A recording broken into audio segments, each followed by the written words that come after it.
Turning now to the Middle East, Hamas says it has agreed to a new ceasefire proposal put forward by Arab mediators. Now, to unpack what this means for the war, let's turn to CBC News senior correspondent Sasha Petrusik.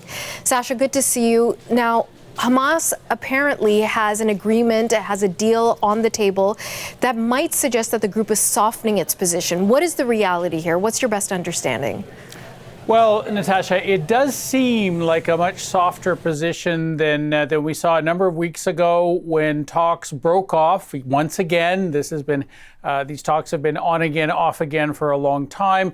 At the time, the United States had presented a proposal which would see a 60-day ceasefire and a number of other things that were on the table. Hamas seems to have accepted pretty much that proposal, even though the last time around it was rejecting it. It wanted to make changes.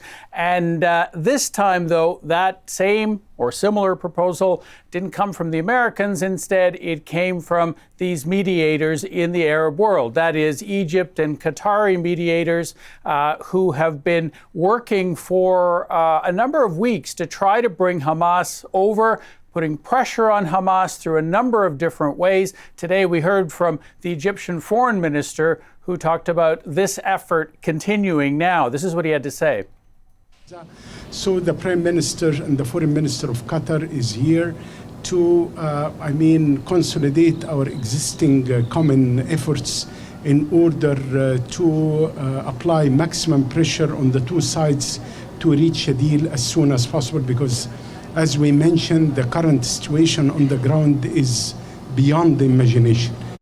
So, maximum pressure, what is that going to mean? Well, as far as Hamas is concerned, this 60 days will mean releasing 10 of the living hostages. That's about half of those understood to be living, the Israeli hostages taken on October 7th, who are still in Gaza. It also means that there should be some kind of an Israeli troop withdrawal, or at least a pullback from where they were before, and that as soon as those 60 days start, talks should begin on ending the war altogether. Now, what does Israel say? Well, Israel has not formally responded to this. A number of weeks ago, that was Israel's position too. It said it accepted this American proposal.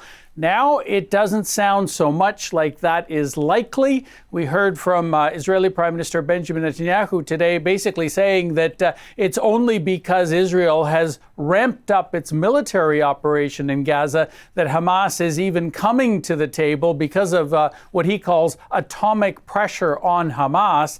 And he didn't suggest that Israel is willing to compromise right now or even accept those positions which it seemed ready to accept a few weeks ago. So not clear that this is going to get us any further, but it is clear that Hamas's position does seem to have softened. Well, add to all of this the ongoing, growing public pressure to come up with a deal to end this war. Now, that is growing on both sides of the argument. It's growing internationally. What can you tell us about that? Well, we saw it on the streets of Tel Aviv, on the streets of Israel just last night. We saw it yesterday.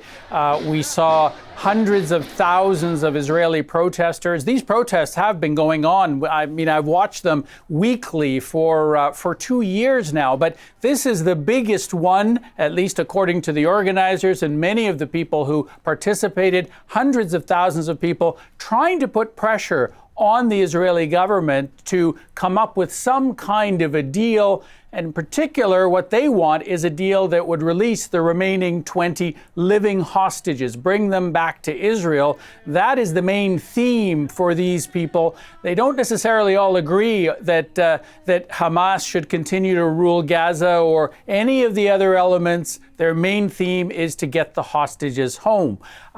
This is what one of those people had to say last night. In the past 681 days, we've been hoping for this nightmare to stop. I truly believe that all hostages should be home yesterday, but if not, then today. And we are hoping and praying that our government will hear us and listen to us, because I think it's a majority, a very clear majority of the Israeli people think that the war should stop. So that's increasing pressure in Israel that Netanyahu is going to have to deal with. But interestingly, there is also growing pressure inside Gaza, and that pressure is being put on Hamas to soften its position, to go to the negotiating table, basically to end this war. We saw for one of the rare occurrences of a bit of a protest in the middle of Gaza City today, when a group of people were standing there with signs protesting, basically saying that enough with the deaths, enough with the destruction, that we want Hamas to go to the negotiating table to represent Palestinians who want this killing to end. Those are their words. And so this is actually putting a lot of pressure on both sides to come up with some sort of a deal. But up until now, that hasn't seemed to have worked. Maybe it's growing now, and we'll see whether that has the kind of impact that people are really looking for. Natasha? CBC News senior correspondent Sasha Petrusik in Toronto. Thank you, Sasha. My pleasure.